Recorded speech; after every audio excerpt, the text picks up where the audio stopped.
The Nobel Peace Prize has been stolen, and not by just anyone.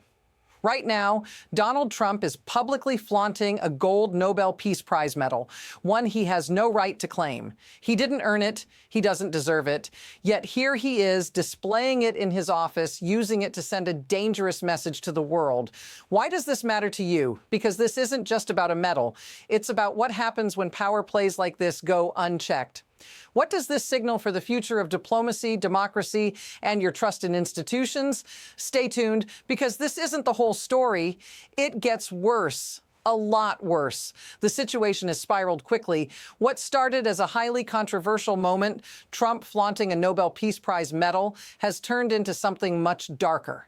But this isn't just a random act of arrogance. It's a part of a bigger pattern, a pattern where power, influence, and control are used to rewrite reality. Why does this matter? Because this isn't the first time we've seen this type of manipulation.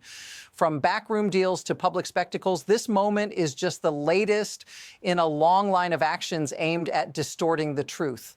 And it's not only about Trump, it's about what this means for global leadership and the world's faith in its institutions. Think about it. What does it mean when the highest awards, the most prestigious honors, can be stolen and paraded around like a trophy? When does it stop? Here's the hard truth. Trump isn't just holding on to a medal. He's sending a message. The Nobel Peace Prize is a symbol of achievement, of peace, of diplomacy. But for Trump, it's just another tool to further his agenda. Remember, the Nobel Peace Prize isn't supposed to be about the recipient's political agenda. It's about a lifetime of peace-building efforts. Trump hasn't earned this. The Nobel Peace Prize Committee was clear. Once a winner is chosen, it cannot be revoked, shared, or transferred, period. So why is Trump still holding on to that medal? It's not just a piece of gold. It's a symbol of the lengths he's willing to go to rewrite history and project power. A piece of history, now tainted by a man who's using it for his own ends. Notice what's missing here? Trump isn't respecting the institution or the people who earned that prize before him. And that's what makes this so unsettling. As this all unfolds, one thing becomes clear. This isn't an isolated incident. It's part of a larger, more troubling trend of normalization. We've seen this before.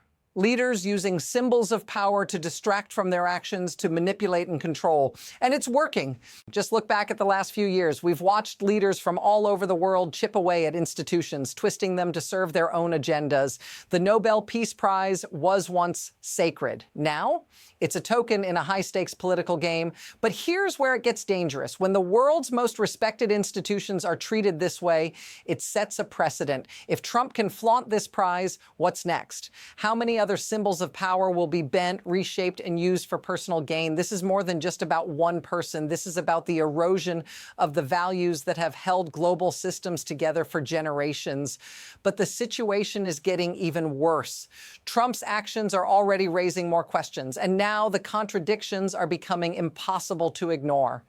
While he's parading the medal, his administration is backing regimes that undermine democracy at every turn. Take his relationship with Venezuela. While Trump holds the Nobel Peace Prize medal, he's secretly making deals that benefit a dictator. He's not supporting Maria Corina Machado, the woman who should be holding the Nobel. Instead, he's enabling Delcy Rodriguez, a man whose leadership has driven millions to flee Venezuela. Now think about this. The medal in Trump's office was supposed to symbolize peace and hope for the future. But here's the kicker. His actions have just fueled authoritarian regimes, putting global peace at risk. This isn't just hypocrisy. It's a betrayal of the very ideals the Nobel Peace Prize was meant to represent. The situation is spiraling out of control, and it's happening fast. It's not just about one stolen medal anymore. It's the full collapse of trust in leadership. First, Trump's team pushes the narrative that Maria Corina Machado, the true Nobel laureate, is unworthy of respect. Then, in the same breath, they bolster the reputation of an authoritarian who has driven a country to ruin.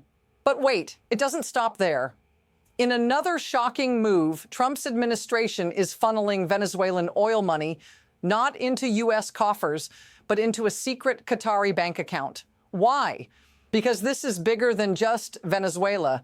This is about money, power, and influence playing out behind closed doors. And just when it seems like the world is getting a handle on the chaos, Trump's actions make everything more unstable. He's making deals with those who pose a direct threat to global peace, all while holding on to a medal that symbolizes the opposite of what he's doing. What happens if this continues? We may be witnessing the unraveling of a global system that's been in place for decades. Now let's take a step back.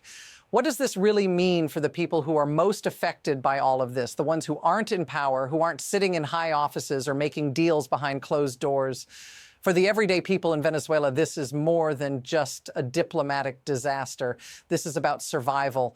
It's about a fight for freedom that's being played out on the world stage, with high-stakes political moves determining their future. Think about the families forced to flee their homes, the millions who've been displaced by authoritarian regimes and corrupt governments. They're not just numbers, they're real people fighting for the right to live in peace. And Trump's actions, they're only making their struggle harder. If this feels familiar, say so in the comments. Now let's step beyond the outrage and ask a deeper question. How does something like this even happen? How do these power plays, these manipulations unfold right under our noses? It's all about leverage. It's about knowing where to push and when to pull. Trump didn't just steal a medal, he's playing a much larger game. It's about spectacle, creating a narrative that suits him and only him. It's about fear, instilling the idea that peace and diplomacy are fragile and only he can hold them together. This isn't just a personal power trip, it's a calculated move, a move to shift the world's perception, to show that the rules don't apply to him or anyone else who can manipulate the system. And the scariest part? It's working. Slowly but surely, the world is bending to a new reality where symbols of peace, power, and diplomacy can be co-opted for personal gain. So what happens next? There are two possible paths forward, but both are fraught with uncertainty. On one hand, we could see the world push back. Countries, institutions, and leaders might start to reclaim the integrity of their systems, pushing back against the type of behavior Trump is exemplifying. The hope here is that accountability will prevail, and this outrageous manipulation of symbols like the Nobel Peace Prize will be exposed for what it is. But on the other hand, the damage may already be done. With trust in international institutions at an all-time low, the momentum could swing in the opposite direction. More leaders may follow Trump's lead, bending the rules to suit their needs and further destabilizing a global system that's already teetering. The question isn't just about what will happen, it's about who will make the first move and how quickly the world can react. The next chapter is already unfolding, and no one knows for sure where it will lead. Here's the truth. The future of global diplomacy is on the line. The Nobel Peace Prize was once an unassailable symbol of peace and progress. Now it's a tool used by those who want to reshape the world to their own advantage. And that's what makes this moment so significant. Trump didn't just steal a medal, he set a precedent, one that says symbols of peace can be hijacked and the lines between right and wrong can be blurred. This changes everything. So what do we do now? It's up to all of us to decide. As the world watches, the next move is ours to make. If you want to stay on top of how this all unfolds, don't forget to follow for continued analysis. The story's far from over.